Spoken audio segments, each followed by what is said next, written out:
Hello, magandang gabi sa atin lahat ngayon mga idol. At ito naman kami at karating namin galing sa pinag-install namin kanina sa Barangay Kanaman.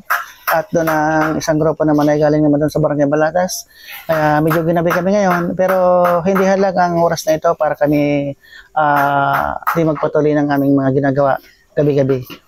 Kaya nga mga idol, umpisa naman tayo ng ating mga ginagawa.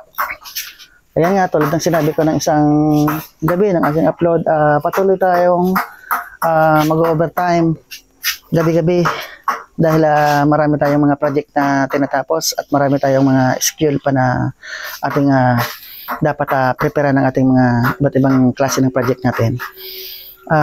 Ngayon nga po at may mga bago naman tayong mga pasok na mga project ngayon at una sa lahat at papasalamat tayo sa Panginoong Diyos at kahit pa paano ay palagi tayong sinusuportahan ng kanyang mga blessing. Kaya maraming salamat po sa iyo, Panginoon, at kami palagi mong binibigyan ng iyong mga blessing sa araw-araw. Sana huwag kayong magsawa sa amin ng pagsuporta at sa aming kalakasan. Maraming salamat po. At ayan mga idol, tayo nga po at dito tayo. Ito naman ang ating ginagawa at kanya-kanya naman tayong mga ginagawa. Bali nga pala mga idol, itong generator na ito ay pinrepair natin na kinondisyon natin ngayong araw na ito kasi may schedule ang isang barangay ng aming pagtatrabaho na walang kuryente, kaya ito kinondisyon namin kanina. Bali dadalhin natin yan bukas para makapagpatuloy tayo sa ating pagtatrabahohan. At hindi naman hadlang sa atin ang mga simpleng bagay na yan para hindi tayo makapagpatuloy ng ating mga trabaho.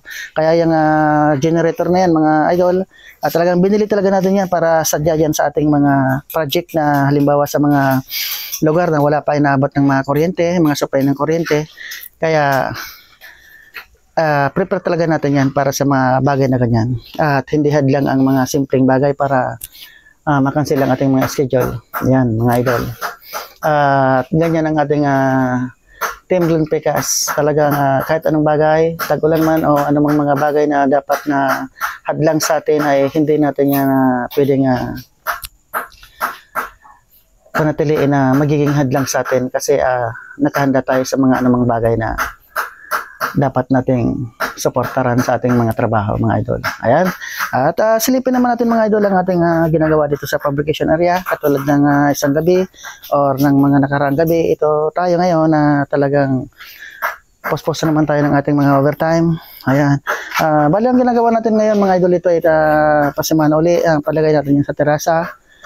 At bali nung isang gabi, kagabi, ito tanggal na natin yung mga ating mga ginawa. Kaya ang mga bawat alis namin sa aming pag-installan o pupuntahan, may mga dala kami mga idol ng mga materialis na ito. Kaya pagka sikip na yung aming area, binabawasan namin, dinadala namin dun sa aming mga project upang mabawasan yung ating tambak dito. At doon na lang natin ipagpapatuloy ang ating mga installan ng ating mga produkto. Ayan mga idol. Ito, ayan ang ating ginagawa. Ayan. Ito muli ang update ng ating kumparing pere. Ayan. Kaya pare, parang nanginginig na yung kalamanan pare. Ayan mo, didiligan natin mamaya ng 2 boteng din yan. Didiligan natin ng ayan muna, shout out ka muna sa ating mga kaibigan yan. Shout out ka muna pare. Ayan. Hi. Oh, ayan. Muli kong shout out din ang mga kapatid ko sa Batangas. Umuwi sana kayo sa first anniversary ng ating kapatid sa August 13. At pagkakataon na yan ninyo mga kapatid. At first anniversary, sana makarating kayo at aasahan namin yan dito. Siyempre, kayong panganay, siyempre, nasa inyo ang mga desisyon na talagang nagmumula sa mga puso ninyo mga kapatid. At yun nga ang kalungkutan natin mga idol at yung isa nating yumaong kapatid na pang-apat sa panganay, magpi-first anniversary po sa August 13. Kaya po dapat umuwi ang ating mga kapatid galing sa Batangas. At saka yung akin na sinundan naman na kapatid, si Marlon Andoki. Ayan,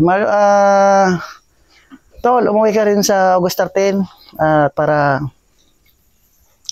andito naman kayo. Para solid naman yung ating paghahanda doon sa ating kapatid na maagang umalis sa piling natin. Ganun pa man mga idol. Maraming salamat sa inyong patuloy na panonood ng aking mga upload. Or kahit hindi man niyo panoorin, maraming salamat din sa inyo. Talagang kahit pa paano, talagang napapansin rin ninyo ang aking mga upload, ang mga videos, at saka itong aming mga ginagawa.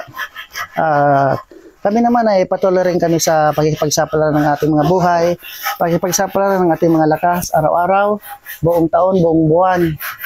Yan lang ating talagang ginagawa sa buong buhay natin.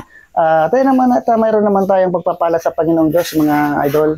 At yan ang ating inaasahan. Talagang magkakaroon din kulay ang ating mga buhay pagdating ng panahon. At ganoon pa man, maraming salamat ulit sa inyong lahat, mga idol. Thank you very much. Talagang ayan, at medyo pagod na kami ngayon at marami kaming pinuntahan at marami kaming nabalang mga trabaho ngayong araw na ito. At di na po natin papatagal itong video ito at kami talaga magpapahinga na rin pagkatapos itong aming overtime. Thank you for watching, mga idol. Siyempre, like and share. At pakipala na rin ang Facebook page ng Glimprecast. Maraming salamat. Bye-bye!